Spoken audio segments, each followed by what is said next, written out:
Chapter 39. Heroes in Their Own Way. 5 days since the return. Kirishima yawned loudly, blundering down the stairs in the dead of night. He didn't know why he couldn't sleep. It wasn't like him. His aching muscles protested after being pushed to their limits during the training for their up-and-coming provisional licensing exams. It was only a couple of days away now, and Kirishima was weirdly looking forward to it. But there was a strange feeling in the pit of his stomach. He'd woken up like that. Was it a nightmare? He couldn't remember what it was about, but something scared him. He couldn't just lie there in his room anymore, staring at the ceiling. Sleep just didn't seem to be working anymore. He had decided to head downstairs to the common area. Shinso and Todoroki had been muttering about an incident in the middle of the night once, where the two of them went down to the kitchen at the same time and walked right into each other. Perhaps Kirishima wouldn't be the only one awake. That would be a nice distraction. Blowing a strand of red hair out of his eyes, Kirishima trotted down the last few steps, not bothering to be quiet as he stumbled clumsily into the common area. But he couldn't see anyone around, although it was pretty dark. Stopping in his tracks, he sighed. Maybe he should get a drink of water or something. So, he swerved over towards the kitchen, running his hand along the wall until it hit the light switch. Blinking in the light, his eyes soon zeroed in on none other than Canary. Canary? He whispered. The green-haired boy had his head down on the kitchen counter. Was he asleep? No. After Kirishima said his name once again, he stirred, blinking furiously as he looked up at him. "What are you doing down here?" frowned Kirishima, sitting down on the empty chair on the other side of the counter to him. Canary just sniffed loudly, rubbing at his eyes as he sat a little more upright, shrugging his shoulders. He had his mask on, the one that Shoji had supposedly given him. But there was damp patches all over it. Kirishima couldn't tell if this was from his mouth being slightly open underneath the fabric, or if they were from the tears that still glistened in the bags under his eyes. "Hey man," Kirishima said softly, shuffling a little further forward in his chair. "You alright?" He just shrugged again, shifting his position to reveal his phone that he had supposedly fallen asleep on top of. "You don't look alright," Kirishima continued. He hesitated, taking in the state of his classmate. "Did you have a nightmare?" Canary flinched. Kirishima took that as a yes. "I did too." Canary looked up at him again, rubbing the tears from his face as he waited expectantly for Kirishima to keep on talking. I really can't remember what it was about. I just sort of woke up feeling kind of scared, I guess. And I thought I'd come down here for a bit," he admitted, with a shrug not dissimilar to Canary's. "But, dreams are generally about what you're thinking of before you go to sleep, right? So, maybe it was something to do with Kamino." Kirishima looked at Canary unsurely when he said that. He didn't want to upset him further, but he didn't seem too bothered. I'm sorry. I was there with the others. We came to get you and Bakugo back, but we only managed to get him out. I can't help but feel a little guilty when we didn't manage to save you, too." Canary shook his head viciously, a stern look upon his face. Kirishima could easily tell what he meant. I know. We weren't technically supposed to be there anyway, but at least we got Bakugo. But we all seriously thought you were dead, man. You have no idea how relieved we were when you came back, out of the blue. And with that little girl, too. Eri?" He nodded. Kirishima obviously couldn't see under the mask, but it was still clear that he was smiling, just a little. Come on, man. Burst out of wherever the League was keeping you and rescue a little girl in the process, all whilst you couldn't speak, was badly hurt, and didn't have a quirk? I don't think I could have done that. It's seriously manly." He was smiling a little brighter now, if not with a hint of sadness, as he rubbed his head sheepishly. "Do you want, something to eat?" Kirishima suggested, getting up from his chair. "Kaminari says there's a secret stash of cookies hidden somewhere around here." But Canary just shook his head, pointing to his mask. "Ah, right. You find it hard to eat sometimes, don't you? Forgot about that." He just shrugged again, pocketing his phone. He indicated towards the cupboards and then back to Kirishima, who took his best guess at what Canary might have meant. "No, it's alright. I'm not exactly hungry. I'm gonna have some water, though. Would you but he shook his head again. Is drinking hard too? Sorry, man. I didn't realize. However, Kirishima poured 2 cups of water regardless, sitting back down at the counter again. Just in case you'd want it later, Kirishima explained as Canary looked at him and the cup weirdly. He just sighed and nodded. Oh yeah, that reminds me. How's speech therapy going? Midori lifted his head and tilted it from side to side. Is it alright? He presumed, and Canary nodded. Do you think you've had much progress? He just shrugged again, picking up the water and swirling it around, watching the liquid splash up around the sides of the glass. You will eventually, Kirishima insisted, taking a sip of his own water. It'll just take practice, I guess. You never know. Maybe you'll be able to speak enough to let you sing one day. Canary gave him another meek smile, as if he was appreciating Kirishima's optimism, but not truly believing it. It must be tricky, though, getting used to speaking like this after being selectively mute for so long. He nodded, still watching the water swirling. What else do you do whilst we're all in our hero training classes? Continued Kirishima. Do you hang out with Aries sometimes? Or your friends from Class 1C? Canary held up one finger. What did he mean by that? 1C? Or the first thing he said? Oh, you hang out with Aerie? He nodded. Success. How is she? He pulled a bit of a face and just continued to nod. Well, I'm sure she's happier when you're around anyway, Kirishima concluded. She has a dangerous quirk, right? That's why the villains had her? He frowned and gave yet another nod. Perhaps he thinks that was the case, but wasn't 100% sure. I hope the police and heroes will figure it out at some point. Another nod. Well, if you're bored of speech therapy and can't hang out with Aerie for some reason, I'm sure Mr. Aizawa will be more than happy to let you come out and watch her hero training. Kirishima grinned brightly, standing up to go and quickly wash his cup. Ito would be furious if he left it lying around to be sorted in the morning. Better just fix it now. But from the corner of his eye, he could see Canary tilt his head strangely. Pulling back his mask with one hand, he picked up his cup with the other and took a sip of water, putting it down again and hiding his face before Kirishima could walk back and see what he hid beneath it. Hey, it's okay, man, Kirishima said quickly, sitting back down in his chair. You don't have to feel self-conscious about your injury. Canary just let out a weird, uncertain noise as he pulled his phone from his pocket, typed something out, and handed it to Kirishima. Shinso was scared of it. Kirishima just shook his head, handing the phone back. No, it wasn't, man. He was scared for you. We all were. Well, are. Canary hesitated, and then, to Kirishima's surprise, he pulled down his pale blue mask, turning his head. There was a gaping hole in his face. Kirishima's eyes widened, his heart beating fast. He tried not to look too shocked, but it was still a little difficult. Wow, I'm sorry. It must have hurt. He sighed. Picking up his water again, Kirishima could see why he had to tilt his head like that. He didn't want the liquid to drip out of his missing cheek. You getting that fixed, right? Kirishima questioned. Midoriya nodded, brushing any escapee water from his chin. He held up 9 fingers after putting his glass down. In 9 days? Another nod. Ah, okay. That must be a relief. With an agreeing gesture, he grinned. The way his face curled around the injury was truly shocking. The smile gave itself off a terrifying look that the rest of his face simply did not convey. Kirishima tore his eyes away from it and ended up resting them on the clock attached to the wall above the sink. Ah, man, it's 2 a.m. We should probably get back to bed. Canary nodded unsurely, pulling his mask back over his face and quickly hurrying over to wash up his glass. They started to walk up the stairs together. Kirishima was on a different floor to Canary, though, so he knew they'd have to part ways soon. Will you watch hero training tomorrow, then? Kirishima asked as they walked. Canary hesitated, and then shook his head. Busy? Yeah, I thought so. What about the day after? It's the last one before the provisional licensing exam. Maybe you could give us some advice. He didn't waver to nod this time, just as Kirishima reached his floor.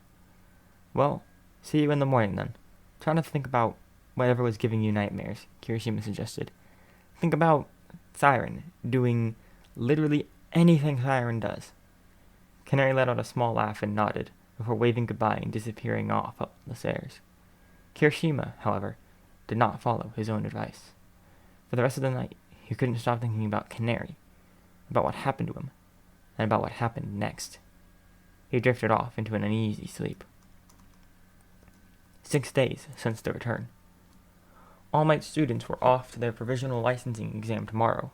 Well, could he call himself All Might anymore? Yagi was retired. The symbol of peace was gone. But then again, just as his old teacher, Gran Torino, had told him, despite all this, the person that used to be All Might and all he represented was still around. But, as a strange parallel, so was Canary. All Might cast his gaze over to young Midoriya, who stood, rested against the far wall, watching his classmates put their all into training. He should have been one of them. Instead, an injury by a terrible villain had taken it all from him. Yagi instinctively reached towards his side, deep in thought.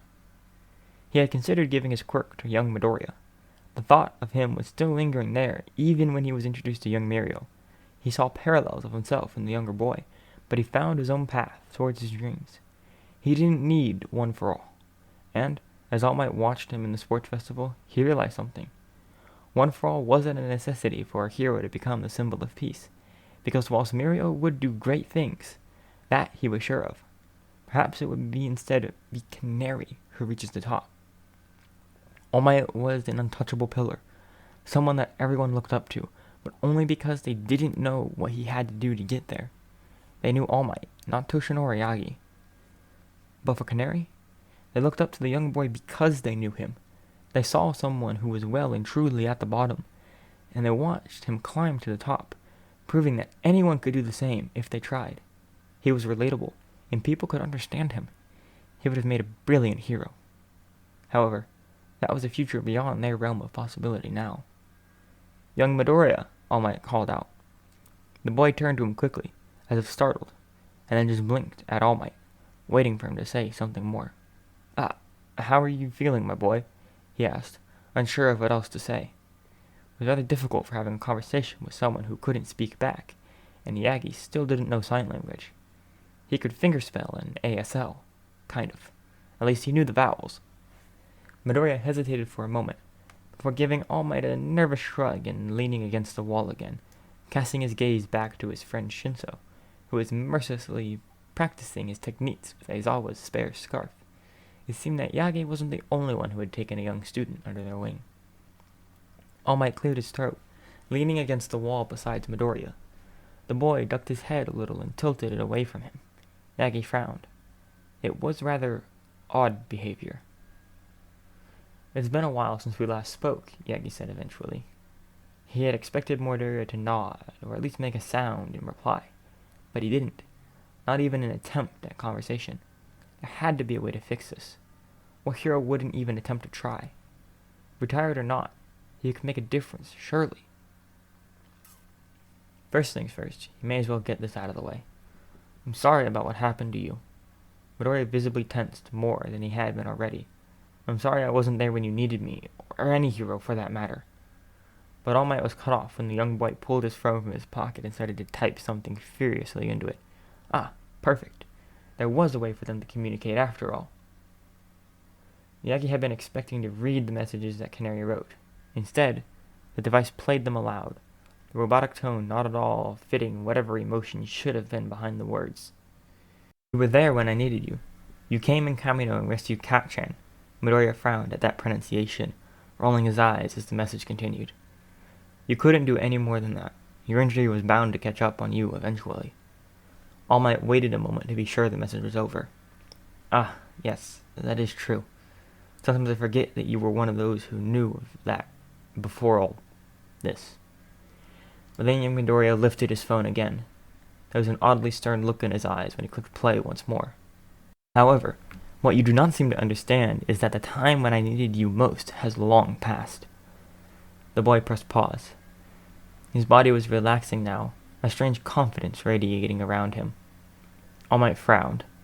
"Well then, when did you need me?" It was as though Midoriya had been expecting Yagi to say that, because when he pressed play again, the robotic voice said, "I needed you on that day, when we met well over a year ago now. We were on a rooftop. You said a quirkless boy like me could never be a hero. I needed you to say anything but that." The message seemed to end here. Yagi stared. He could barely remember saying something like that to him. But, surely, He was just trying to help.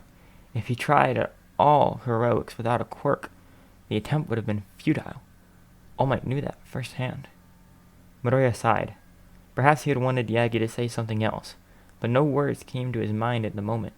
Instead, he tapped away at his phone again, and the moments later, this was the reply he heard. I was told to commit suicide that day. All Might's eyes widened. Young Midoriya, who... And you left me alone on a rooftop, after crushing my dreams. Yagi reached out to him. He hadn't realized. But Midoriya took a step away as the message continued to run, glancing towards Kirishima, who had just waved and called his name. Mr. Number One Hero, you must know the power of words. I do.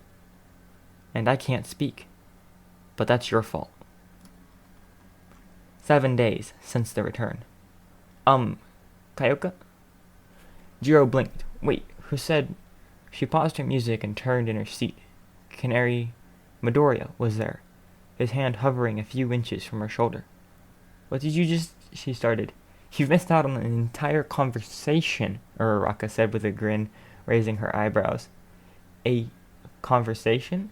Jiro frowned, turning off her phone and dragging herself from the daydream she had fallen into, staring out of the bus window. They were on their way to the provisional license exams now. Jiro's hero costume was enclosed in the case by her feet. She had been trying to distract herself from the anxiety by letting herself drift away into the world the music painted.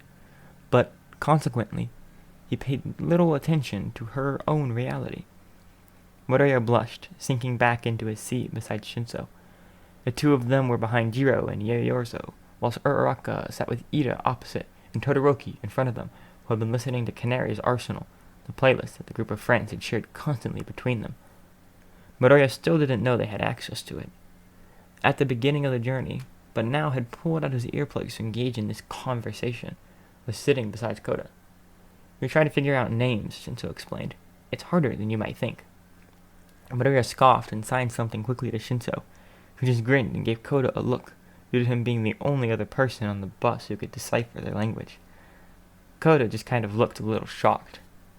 "What's wrong with our names?" Jiro said slowly, furrowing her brow. "Some sounds are too difficult for Midoriya now," sighed Shinso. "Names are the first hurdle." "He can say Uraraka," the girl in question exclaimed happily. "Kind of. K sounds a little iffy, but we're getting better." Midoriya nodded sheepishly. Jiro wasn't too sure how much he was enjoying this attention.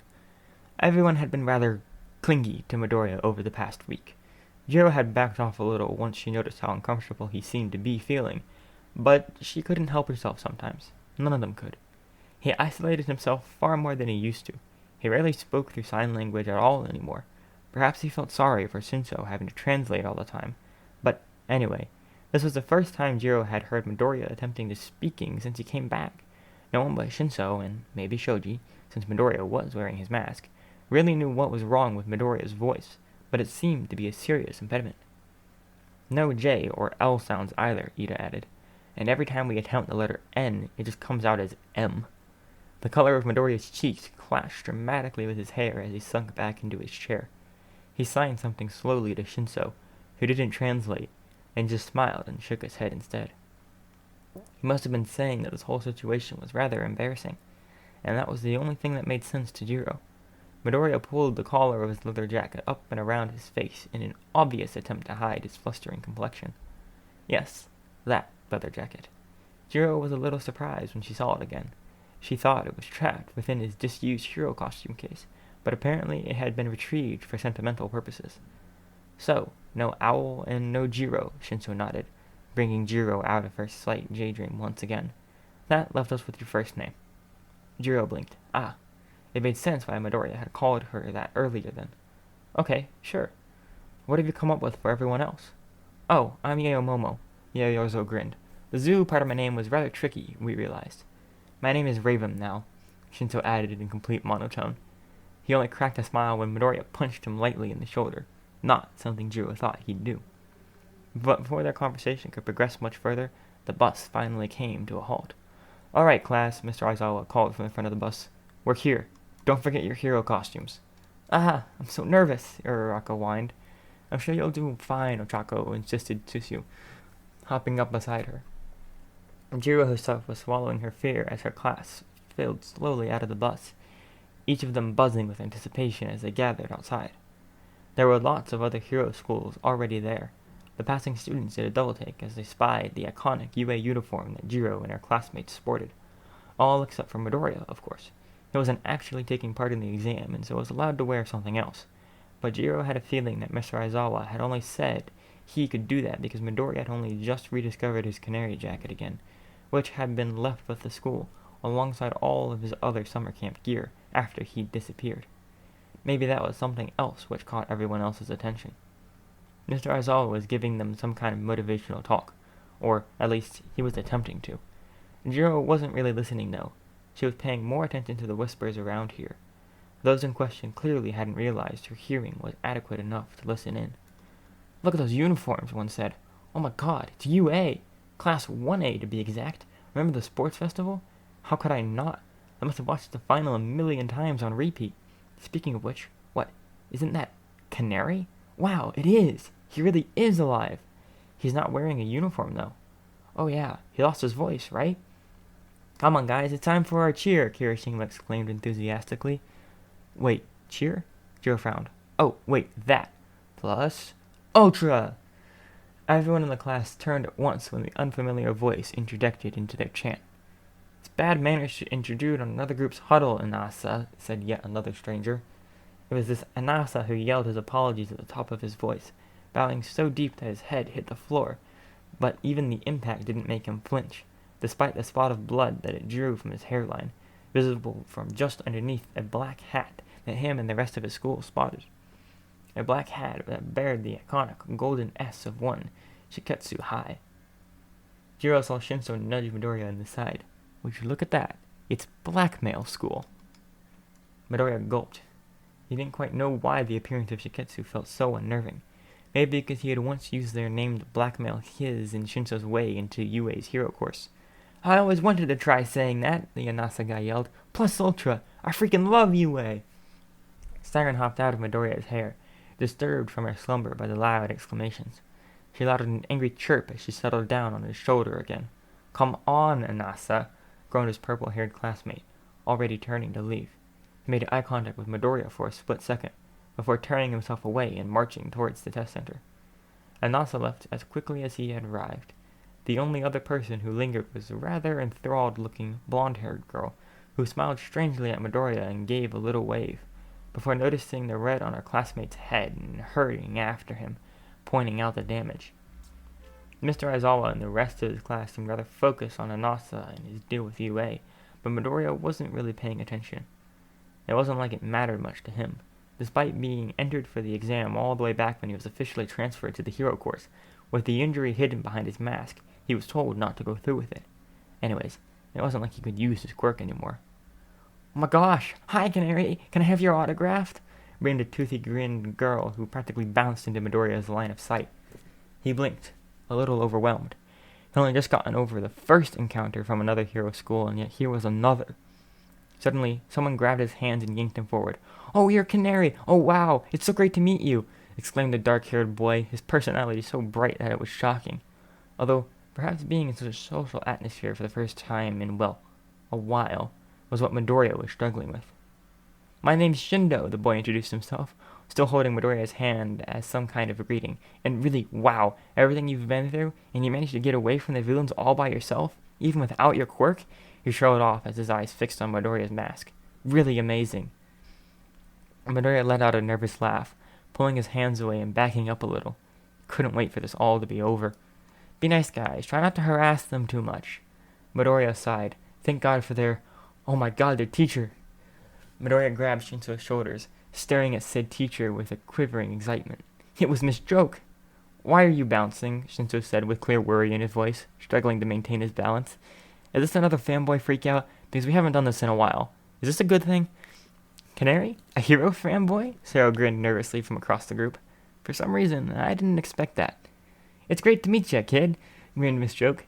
"It's not often that people have heard of me, so this is a super nice change."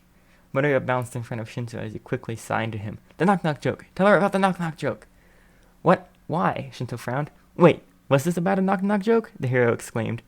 Midoriya's eyes sparkled when he realized that she knew sign language. Shinso's eyes gave a look of fear when he, too, came to the conclusion. "Nothing," he said way too quickly, grabbing Midoriya's hands to stop him from signing anymore. "Stop getting so distracted," Mr. Aizawa sighed, cutting into the conversation. "Get your costumes and head inside." Midoriya was about to pull his hands away from Shinso when he harshly whispered to him, "Tell the comedy hero about the knock-knock joke, and I'll make sure to tell everyone what song defeated Stain." Midoriya blinked at him with a glare that clearly said, "You wouldn't dare." "I can and I will. Just watch me." "Stop threatening Midoriya," Jiro teased. Wait, when did she start calling him just Midoriya? He'd only ever heard her call him by Canary. Shinso didn't notice, and just sighed, letting go of Midoriya and slinging his hero costume case over his shoulder. "See you on the other side," he said, not looking back at him as he hurried off after the rest of Class 1A. Without him. "You just watching today then, Canary?" exclaimed Miss Joke, throwing an arm over his shoulder. Midoriya stumbled, almost losing his balance as he nodded unsuredly. "Awesome! That means you can come and hang out with me." She leant in to whisper in his ear. "And that means I can drag Eraser along too. Anyways, go off ahead, guys," she exclaimed, calling back to her own school and waving. "I'll be watching from the stands. Do me proud." "We will, miss," yelled her class back in unison. As they passed, the girl from earlier swerved over to Midoriya to say, "Seriously though, can I have your autograph after this?" Being such a fangirl, Tatami, that Shindo guy called back, causing the girl, Tatami, to give Midoriya one last smile wave and charge after them enthusiastically. "Right then," said Miss Joke. She radiated a similar energy to present Mike. Midoriya wondered how Mr. Aizawa always ended up surrounded by this kind of people. She let go of Midoriya's shoulder and started to march ahead after Mr. Aizawa, who was quickly disappearing into the arena the exam was to be held in. Midoriya blinked as his teacher and quickly began to scamper after him. "What was this I heard about a knock-knock joke?" Miss Joke pressed as Midoriya caught up with her and Mr. Aizawa, being sought by a security guard at the door, checking their identities for watching the exam. "Oh!" Midoriya exclaimed.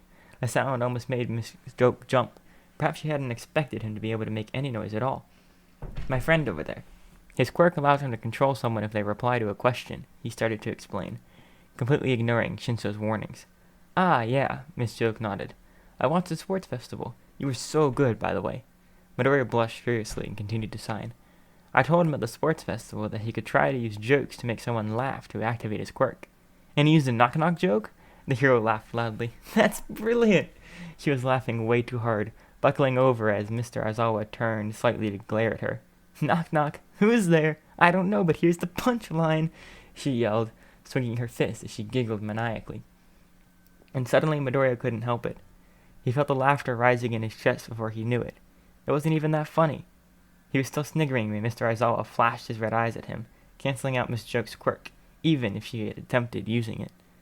The hero continued to blurt out the most ridiculous knock-knock jokes she could think of as they walked up through the inside of the stands and up into the seating area. Midoriya's cheeks hurt from smiling, like really hurt. His injury throbbed. He hadn't laughed like that since, well, Midoriya wasn't sure he'd laughed that much at all since he got back. From time to time, perhaps. But this didn't feel as forced or sad. Mr. Aizawa had a sheet of paper in his hands. He passed a copy over to Miss Joke, who was sitting on the other side of Midoriya to him. As he did so, Miss Joke put a hand over her mouth and started to snigger. "Eraser, your fly is down." Mr. Aizawa just sighed exasperatingly, not gullible enough to fall for it. Midoriya almost felt sorry for him. Miss Joke sighed as her laugh didn't seem to infect Mr. Aizawa. She looked down at her paper and started to skim through it. Over her shoulder, Midoriya cautiously read along. It seemed to be detailing how this exam would work, split into 2 parts. The first bit would drastically narrow down the field of competitors from thousands to only 100 through a simple game where the heroes in training would throw rubber balls at 3 targets attached to their opponents' bodies. "Weird that you still have 20 students this year, Eraser," Miss Joke said after finally finishing her paper and passing it over to Midoriya so he could read through it properly. "Do my eyes deceive me, or do you actually like this class?" Miss Joke laughed, and Midoriya had the audacity to look hurt. Mr. Aizawa gave him a look as he continued. "I've already failed 2 students. Midoriya and Shinso are both transfers from General Studies course." "Ah," said Miss Joke. "Makes sense. Still significantly larger than last year's lot, though. You're not embarrassed, are you?" He didn't say anything. his eyes now transfixed on the strange box in the corner of the massive arena. Its walls and ceilings had just parted to reveal all the hero students waiting inside. They had now started to scatter across the stadium, alone or in several groups. "You didn't tell them, did you?" Miss Joke suddenly said. Midoriya blinked at her as he stared down at one particular group, heading towards the middle of the arena. Midoriya's class. "About the UA crush?" "I didn't need to." Before Midoriya could get his head around what that could possibly mean, the exam had begun. As it turns out, the UA crush that Miss Joke had been referencing towards meant that a good majority of the rest of the hero students aimed their focus at Midoriya's friends because they already knew about their quirks from the sports festival. But they had been grossly unprepared for how much Class 1A had improved. Although Midoriya couldn't quite see all of it, he was still rather certain that they had a deserving victory. When they finally trudged towards the exit, the targets attached to various places on their costumes glowing green as they went. Midoriya hurried towards the edge and waved down at them. It took a moment for them to notice. It was Uraraka who pointed Midoriya out to the others. He gave them a thumbs up. Shinso grinned back at him and gave him a thumbs up too. After all, it was only because of Midoriya that he was here to begin with. But everyone in UA had passed the first part to the exam.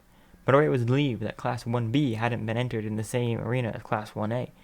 Knowing Monoma and the other competitive members of the class, they likely target each other and cause more failures than really necessary. Now, Midoriya was waiting in the sidelines again. The remaining examinees were permitted a small break for the second part of the exam, allowing time for the officials to prepare everything for the final portion. Miss Joke's laughter was ringing in his ears when the setup in the stadium pretty much collapsed before him, resulting in a mock disaster zone for a rescue-style examination. "You alright there, Canary?" She laughed as Midoriya held his hands over his heart. He had thought there was a real earthquake or something going on. Siren was mimicking her, doing that iconic chirping laughter of hers, as she remained undisturbed on his shoulder. She disappeared earlier to join Koda in his attempt at the exam. The thought that Siren had technically taken the provisional licensing exam almost made him laugh too. "Ah, so you are here." Midoriya flinched, slowly but surely. He looked up, and his eyes met one of those of a Shiketsu student, that purple-haired one from right at the beginning. He must have failed. There was no other reason for him to be up here. "May we talk?" the boy questioned. He was still wearing his hero costume and looking a little battered. The first exam must have been a struggle for him. Midoriya looked to Mr. Aizawa for advice. He narrowed his eyes. "As long as you both stay in sight." Midoriya nodded and got up from his seat, squeezing past Miss Joke and hurrying over to the strange boy. He had put his hands in his pocket and walked down the stairs of the seating area, slowly wandering around the side as he casually cast his eyes down towards the ongoing examination. "My name is Shishikura," he said, introducing himself, "and you are Canary. It is a pleasure to meet you." Midoriya gulped and nodded uncertainly. This Shishikura radiated a rather menacing atmosphere. Most of the Shiketsu students seemed to, actually. "I know sign language," was the next thing he said. Midoriya blinked. "What?" "It's an optional module at Shiketsu," he continued. "I'm surprised that UA doesn't offer it. It's a useful skill to have in stealth missions, where communicating out loud could put you at a disadvantage." Yeah, that was a good point. Maybe Midoriya could ask if UA could offer a course as some kind of extracurricular activity after school hours. They hadn't really set up any clubs yet. It could be quite a cool thing to attend. Shishikura hesitated, glaring down at the arena and tutting loudly. "Look at Inasa. His responses are just too sloppy. It's proof of his lack of training." Midoriya blinked down at the wind-controlling boy that Shishikura was referring to. He looked right at him. Maybe his quirk was a little dangerous in such an unstable area with those and people with fake injuries, but still. Most students, such as I, take the provisional licensing exam during the second year of their respective hero course. Anasa is powerful, yes, but he lacks the experience required for a good hero, he explained. You, however, are different. There's a tweet from Siren, who briefly caught Shishikura's gaze as he continued. Like Anasa, you are incredibly powerful, and proved as such during the sports festival against opponents with a much greater knowledge of the quirks than you have had. But you also have experience fighting against not one, but two incredibly powerful villains, and I'm not including anything from your time with the League of Villains, Muscular, and the Hero Killer, Stain. I didn't fight either of them on my own, Midoriya interrupted. No, but few heroes are forced to fight alone, and from what I know, Neither would have been defeated without you. How do you know about muscular? Midoriya sighed slowly as they walked. Mr. Aizawa and Miss Joke were a good distance from them now, but the arena was very large. They probably wouldn't manage to walk all the way around it. He gave him a weird look for a moment, before saying, I suppose you haven't had the chance to catch up on what information was revealed about your encounters. How long has it been? Midoriya wasn't quite sure what he was having a conversation with a stranger, but oh well. A week since I got back, but since it all started, 23 days, I think. Wow, that was a lot longer than he realized. That makes it 20 days since Midoriya had suffered from his injury. They came to a halt, and Shishikura leant over the banister separating the arena from the seating area, watching the heroes in training below intently. Midoriya mimicked him. What did you think of Stain? Ah, so that was what he really wanted to ask Midoriya about. He hesitated. How should he phrase this? Stain had interesting motives. There was truth in his words, but he went about it the completely wrong way. He labeled too many heroes as fakes without truly getting to understand why they pursued that career. Shishikura nodded. And what about you? What did Stain think of you? Midoriya frowned. It was an odd question. I don't know. He tried to kill me at first, but kept hesitating, like he wasn't sure if I deserved to live or not under his principles. Shishikura leaned back from the banister, one hand still resting on it, his gaze not leaving Midoriya as he waited for him to sign some more. When he didn't, he prompted him further. And what are your principles? My principles? Midoriya frowned. He stood up straight and started to walk back towards Mr. Aizawa and Miss Joke. Why do you want to be a hero, Canary? Well, I've always wanted to be a hero, ever since I was little. I used to really look up to All Might. Now I see so many other heroes who follow similar principles. They sacrifice everything to save others, give their all to any stranger they come across who might need it. I wanted to be someone who could do that, someone who could save others with a smile. My lack of a quirk stopped me. No further words were exchanged between the two for a moment. They stopped to watch a new development in the exam. Gang Orca had just arrived to really stir things up. But then, Shishikura frowned. Why did it stop you? Midoriya looked back at him. I can't be a hero without a quirk. But why not? He blinked at him. I wanted to know what you thought of Stain, Shishikura admitted. He intrigues me. When I saw you here, I was eager to hear what you thought of him. But I thought you would be taking part in the exam. My voice has been damaged, Midoriya explained. I can't use my quirk. Yes, but why should that stop you? The older hero questioned. I don't know how your voice has been damaged, but perhaps there is a way to take it back, given time. Speech therapy, surgery, or all of the above. Even missing a tongue won't stop some people from talking, he sighed, like he had experience in the matter, completely oblivious to the fact that he was spot on. So, if Stain decided you worthy of being a hero, why are you stopping now? Why aren't you fighting back? Midoriya stared at him. Shishikura! The two boys blinked at the explanation, turning their heads to a rather worried-looking man with graying hair, sitting nearby in the stands. Can you please stay nearby? The man requested nervously. And have you seen Cammy around? Sorry, sir. No, I haven't, sir, Shishikura replied. It must have been his teacher from Shiketsu. Thank you for talking with me, Canary, he said, turning back to Midoriya. Midoriya just nodded in reply. He guessed this was where they parted ways, because the second year quickly turned on his heel and marched up the rows of chairs towards his teacher, still muttering about a girl called Cammy. Mr. Aizawa and Miss Chook weren't that far away, so Midoriya hurried back over to them, almost running right into an official who was busy marking students down in the exam. But Midoriya hesitated before he started to clamber back to his seat. Once grasping Miss Chook's attention, he signed to her, I'm just going down to go to the bathroom. And then she turned to Mr. Aizawa to translate. He gave him a nod of permission, and Midoriya hurried away to do just that. The halls were difficult to navigate, but he found his way around eventually. It's just that it was a rather long drive there, and he was quite sure the exam wasn't that far from its end. He was quick about it, because he had missed enough of the second part of the exam as it was, talking with Shishikura, but he was distracted yet again by someone he quite literally walked into just outside the doors to the bathrooms. It was the blonde Shishiketsu girl from the beginning, this time in a rather tight and revealing bodysuit. What she was doing here whilst the exam was ongoing. Ah, perhaps this is Cammy. Perhaps she failed the exam too and was supposed to be with her teacher and classmate. Cammy's face lit up when she realized who she just walked into her. "Yay!" she exclaimed. "Canary, you're here!" Midoriya gave her an awkward smile and waved. Oh dear, another fan.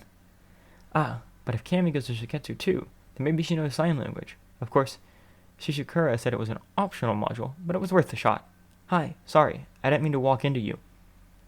Cammy just blinked at him. She didn't take the module then. "I'm a super big fan," she continued, leaning down a little so she was at eye level with him. She was rather tall, but she sounded weirdly familiar. "Can I have your autograph?" she questioned eagerly. Midoriya hesitated, running his hand through his hair sheepishly before he nodded. "Awesome," she said. "Follow me. I've got a pen and paper in my bag." He sighed. He might as well do this for her now rather than be ambushed again after the exam was over. So he followed her down the hall, to the right, to the left. Where were they going exactly? Midoriya was pretty sure the changing rooms, which is where she probably left her bag, was back near the bathrooms. Now, if he paid much attention to the noise ongoing exam, he noticed it was getting much louder, as if they were in the cavity between the arena and the various facilities and the rest of the building supported. Like this wall was all that separated them from the action. Midoriya had seen Gang Orca burst out of it at some point. Yeah, he was pretty sure she'd taken a wrong turn, but she didn't look like she was lost. Midoriya tapped her on the shoulder. Cammy hesitated and turned around, a look of confusion on her expression. He started to sign his concerns when he remembered that she wouldn't understand. "Oh, Canary," said Cammy. Midoriya frowned up at her. It was hard to see the look on her face. It was rather dark over here. Yeah, this didn't feel right. He didn't like this. But there was enough light for him to see the face literally melt before his eyes. Her stature shrank before him, yet remain in that skin-tight bodysuit. Midoriya's own face was morphing too, into one of absolute shock and horror, because standing before him was someone that he would have been more than happy to go a little more than a week without seeing. "It's so good to see you again!" Toga exclaimed.